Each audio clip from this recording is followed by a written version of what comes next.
Hello guys, welcome to my YouTube channel. My name is Dhruv Savarkar and today is the day 58 of my posting videos on YouTube consistently and with full determination. And in today's video, I will be reading an article. So without any further delay, let's start the video. How to stop lying to ourselves, a call for self-awareness.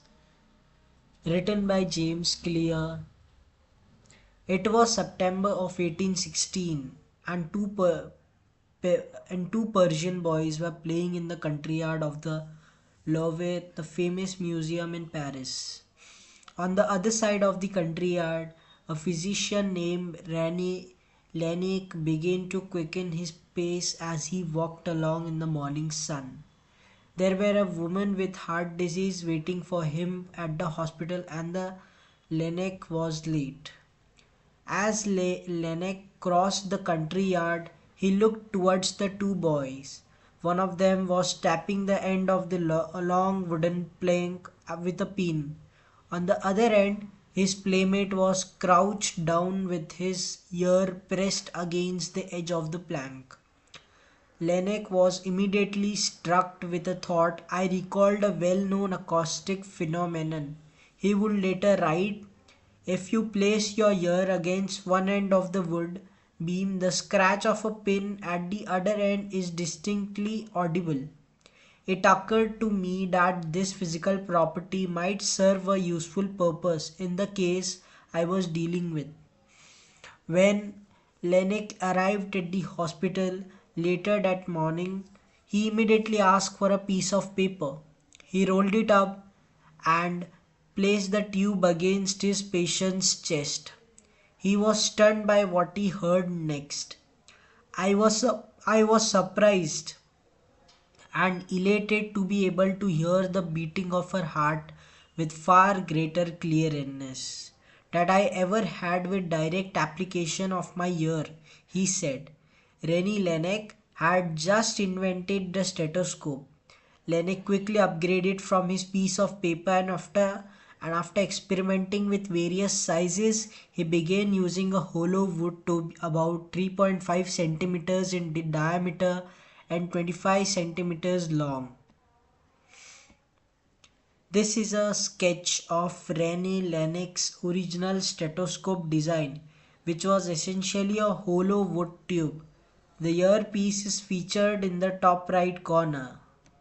Laennec's simple invention instantly changed the field of medicine.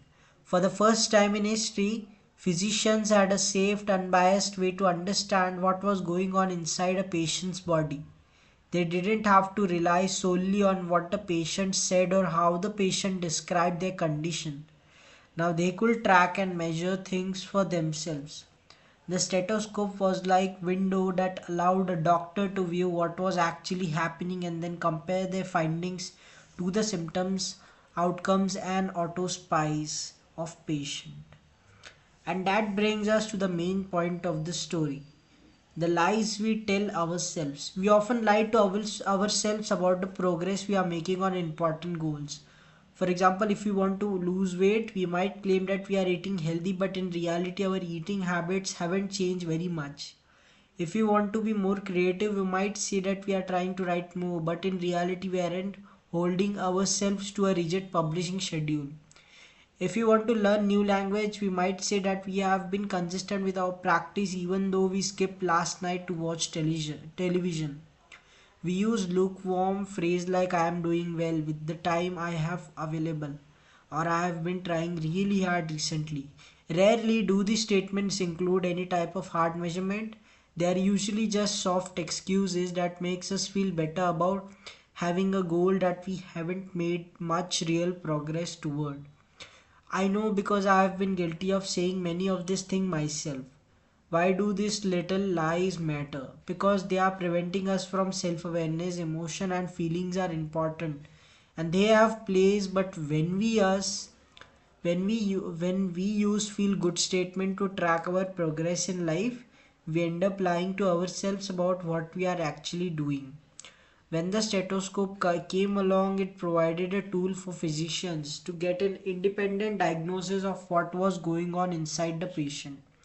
We can also use tools to get an independent diagnosis of what is going on inside our own lives. Tools for improving self awareness. If you are serious about getting better at something, then one of the first step is to know in black and white terms where you stand. You need self awareness before you can achieve self improvement. Here are some tools I use to make myself more self aware. Workout journal. For the past 5 years or so, I have used my workout journal to record each workout I do. While it can be interesting to leaf back through old workout and see the progress I have made, I have found this method to be most useful on a weekly basis. When I go to the gym next week, I will look at the weights I lifted the week before and I try to make a small increase. It's so simple, but the workout journal helped me avoid wasting time in gym, wandering around and just doing some stuff. With the basic tracking, I can make focus improvement each week. My annual reviews and integrity reports. At the end of each year, I conduct my annual review where I summarize the progress I have made in business, health, travel, and other areas. I also take time each spring to do an integrity report where I challenge myself to provide proof of how I am living my core values. These two practices give me chance to track and measure the softer areas of my life.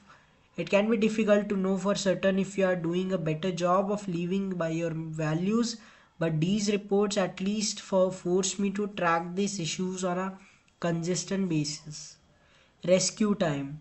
I use rescue time to track how I spend my working hours each week. For a long time, I just assumed that I was fairly productive. When I actually tracked my output, however, I have uncovered some interesting insights. For example, I currently spend about 60% of my time with each week on productive tasks. This past month, I have spent 9% of my working on social media sites. If you would have asked me to estimate those two numbers before using rescue time, I am certain I would have been way off. Now I actually have a clear idea how I spend my time and because I know where I truly stand, I can start to make calculate and measured improvements. A call for self-awareness. If you aren't aware about what you are actually doing, then it is very hard to change your life with any degree or consistency. Trying to build better habits without self-awareness is like firing arrows into the night. You can't expect to hit the bullseyes if you are not sure where the target is located. Furthermore, I have discovered very few people who naturally do the right thing without ever measuring their behavior. For example, I know a handful of people who maintain six-pack abs without working too much about what they eat. However, single one of them wait and measure their food at some point. After months of counting calories and measuring their meals, they develop the ability to judge their meals appropriately. In other words, measurement brought their levels of self-awareness in line with reality. You can wing it after you measure it. Once you are aware of what's actually going on, you can make accurate decision based on gut feel because your gut is based on something accurate. In short, start by measuring something.